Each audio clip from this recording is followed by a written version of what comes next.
Welcome to this review and general overview of the Dehancer plugin for Lightroom. I traditionally haven't been a big fan of recreating film looks, but the Dehancer plugin sort of piqued my interest. One way is that by going through the many presets Dehancer provided, I could see ways of processing my images that I probably wouldn't have considered on my own, and that's quite refreshing. So the one big complaint of digital imaging versus the film processing days is that digital can look a bit too perfect and clean, a little bit overproduced. So I completely understand the appeal of the more organic film look that a lot of photographers these days are drawn to, and I'm trying to keep an open mind. I should qualify this by saying that what I don't miss about the film days is the hours spent in the darkroom with those smelly chemicals and the difficulty of cataloging and storing all of that physical film. Another thing I noticed with the Dehancer presets and looking through the various options is it's nearly always a reduction that provides more drama and impact to the image. More grain, less detail, more softening, blowing out of the highlights. In a paradoxical sort of a way, those reductions really lift the mood of the image. So I've got an image up here on screen that's a scan of an original slide image that was shot back in the early 2000s, and the image did quite well for me in the professional awards of those years. However, I haven't been able to find this slide, the original image, and I've been looking for it in my catalogue of slides and original negative images. I know it's in there somewhere, but I've had to give it up for now. But interestingly, I can find it quite quickly in my Lightroom library, which has over 500,000 images, just by doing a keyword search, say for band rotunda. And that brings up a few images, and there's the image there. And I know I would have keyworded this image and put in data such as date and location because it was an important image and I knew I'd want to find it in years to come. So I don't miss that about the film days, which is the difficulty of storing and cataloguing, thousands of original images in different formats. It's much easier these days with digital. And by the way, if you want to learn more about importing and cataloguing images in Lightroom, I'll leave a link to a video series I've done up in the top right corner on just that subject, and there's a link in the description as well. So if I step back through the layers in this original file, you can see that I have actually enhanced the image quite significantly from the original slide scan, which is on the bottom layer. The layer above that actually is a soften layer, which has been given a particular overlay mode to kind of give it a glowy look and reduce a bit of the detail. And then stepping up through the layers, we've got various color corrections. So I did enhance or modify images even way back in the early days of digital processing when I was just doing scans from negatives or slides. The other thing about this image is it is actually cropped. If I reveal all of the image, you can see there that the image has been cropped, and also I have corrected the perspective. Back in the film days, it was very hard to get the perspective and verticals all perfectly straight because we didn't have things like a built-in level in the camera or overlay grids. So my point is, even back in the early days, I did modify images quite a bit. Something else about this scan is that you can see, if I look in closely, the film grain, which is fairly hard to reproduce just with standard noise filter in Photoshop because the grain is quite random and unique. So why am I showing you this image? Well, I want to take a more recent image, this one here, that was shot on a digital camera, and see if I can recreate that film look complete with film grain, and also try and come up with some variations on this image that I find appealing. I'm not going to show you the installation process of Dehancer because that's very well documented on the Dehancer website. I've processed this image a little bit just so that it looks reasonably flat, so no bright highlights, no really dark shadows, because Dehancer works best with an image that's reasonably flat and not over processed. The easiest way to start the Dehancer plugin from Lightroom is to right click on the image and go to Edit in Dehancer Lightroom plugin. And I'll just leave these standard export settings. It will open up the Dehancer plugin in Photoshop and then save it back into Lightroom. So here we are in the Dehancer layout. On the left hand panel you have your various film looks. On the right hand panel you have your custom adjustments where you can tweak things like film grain or bloom or film damage to your own taste. And along the top here we have a number of buttons. The first one shows or hides the left hand panel. The next one brings up your preferences or your system settings, where you can actually update your film profiles. It'll go online and see if there are any updates to the Dehancer film profiles. Next you have reset to factory defaults, undo and redo, and on the right hand side at the top panel you have a overexposure warning highlight. You have a levels which comes up down the bottom if you're used to previewing with levels as you make your adjustments. One-to-one preview, so zooms in on the image, and also before and after by clicking on the eyeball. With these last two, I prefer actually doing a one-to-one preview by double clicking in the image, and you can move around, double click again to go out, and then before and after preview, just use the space bar on your keyboard and that will give you a before and after preview of your adjustments. So let's have a closer look at the left hand panel. There's two ways of working in the left hand panel, and there's two buttons at the top left, films and presets. I'm going to come back to presets in a minute. Let's start with films. So films is basically 63 different film types as of this recording that are baked into the Dehancer plugin. And I can click on any of these thumbnails and the central preview screen will update. I can also use the up and down arrow keys to scroll through the various presets.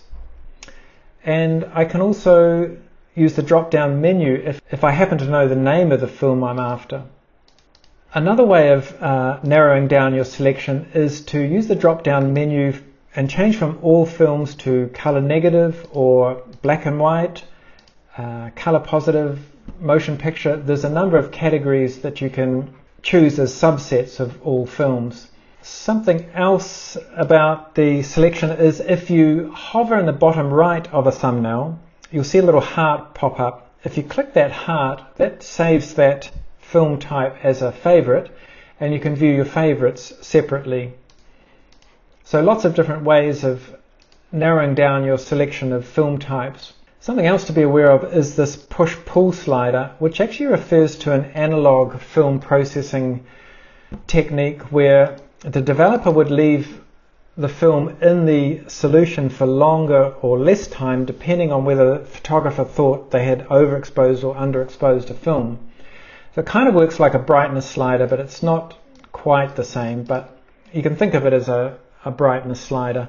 The other thing to be aware of when you're working with this films layout is any changes you make on the right hand side, such as to film grain, film compression, or any of these other film characteristics. Now they stay sticky even if you change the film type over on the left hand side here. It's just the way that Dehancer works, and it's good to be aware of that. When you are working in the films layout of the left hand panel, my suggestion is to untick all of these checkboxes so that you start from a very neutral starting point when you are previewing all the different film types. The other way of looking at the film types is to use the presets button. If you press the presets button, the layout changes and you can view by all presets or Dehancer Team presets, imported presets, so on. So for example, if we view the Dehancer Team presets, which I quite like to flick through, these are presets of each film type which have film grain, film compression and so on already baked in, or starting points already baked in, that the team of experts think are appropriate, and I think they're really good starting points. And this is the way I actually prefer to start, is just to flick through their recommended settings, if you like. And as you change each setting, you may notice on the right hand side that sometimes the panels flick on and off and some of the settings will change. So this is a different way of working to the film's layout, where each preset has certain settings already baked in to start with. Of course, you can change these and save them as your own preset.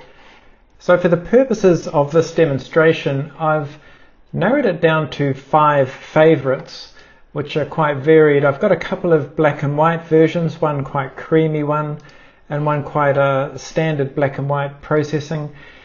And the other ones are, I've saved what I think is a fairly neutral processing, a grainy sort of processing which loses quite a bit of detail, and also a fairly high contrast and bluish toned or cyan toned processing. I've also decided I'm not going to dig into the weeds with the adjustments on the right hand side. There's a lot to them, and I think it's better if I went in depth on those on a separate video. So let me know in the comments if you do want more information on those. The other thing I'd mention is that there is a PDF you can download from the Dehancer website, which is really good and has a really good description of all of the separate adjustments and all of their parameters. It also has an excellent recommended workflow for photo editing, and this really helps narrow down what you should focus on if you're using Dehancer to edit photos, so you don't get too trapped in adjusting every little setting.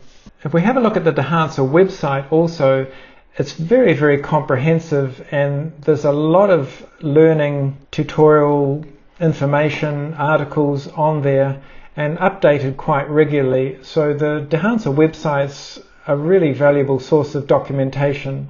So let's say I'm happy with this particular film preset and want to take it back into Lightroom. All I need to do is click the OK button at the top right, and that will take me back to Lightroom and update the file in Lightroom showing the changes. Now the problem with this workflow is that it's created a TIFF file with those preset changes baked into the TIFF file, so I can't really change this much anymore. My preferred workflow is to work non-destructively, so I'm going to delete this and show you a different way of working. So instead of going to edit in Dehancer Lightroom plugin, choose Open as Smart Object in Photoshop. And once that image opens in Photoshop, go to the filter menu all the way down the bottom to Dehancer Film. Pick that same preset or whatever preset you prefer, click OK, and that updates as a smart object. The thing about a smart object is now I can double click the Dehancer Film icon in the smart object layers, and that will let me go back into the Dehancer menu and actually change the preset setting. Let's say I want to go for a grainy image. I can OK that. That updates in the Photoshop file. If I save this file, go back to Lightroom, I can see that that image has updated with those Dehancer settings. And I can then go back into Photoshop, edit in Photoshop, edit original, click on the Dehancer plugin in the Smart Objects layout, change that setting yet again, OK that, save the file, close it, Go back to Lightroom, and there's the updated file there with the Dehancer changes. So that's a non-destructive way of working with the Dehancer plugin and Lightroom and Photoshop. Another useful workflow to know about is I can automate the application of a Dehancer plugin by making an action in Photoshop that applies the Dehancer plugin and then applying that in Photoshop. So let's see how it works from Lightroom. So if I select these three images, go to Edit in Photoshop. Once they open in Photoshop, we can apply the action to all three of them. So now they're open, I simply go to Automate, Batch, make sure the Dehancer action that I've already saved is selected, click OK, save and close the images, and then back in Lightroom you can see that those images have all been updated and are ready for display in Lightroom. So is the Dehancer plugin for Lightroom worth it? It's certainly not a cheap plugin, but there are various options for buying trimmed down versions or limited time versions. If you want to speed up your workflow and you're interested in film looks or stylized images, or want to have a lot of control over things like grain and bloom and halation, it's pretty hard to beat Dehancer. As well as that, I find it's a really well thought out plugin as far as workflow, customization and options go.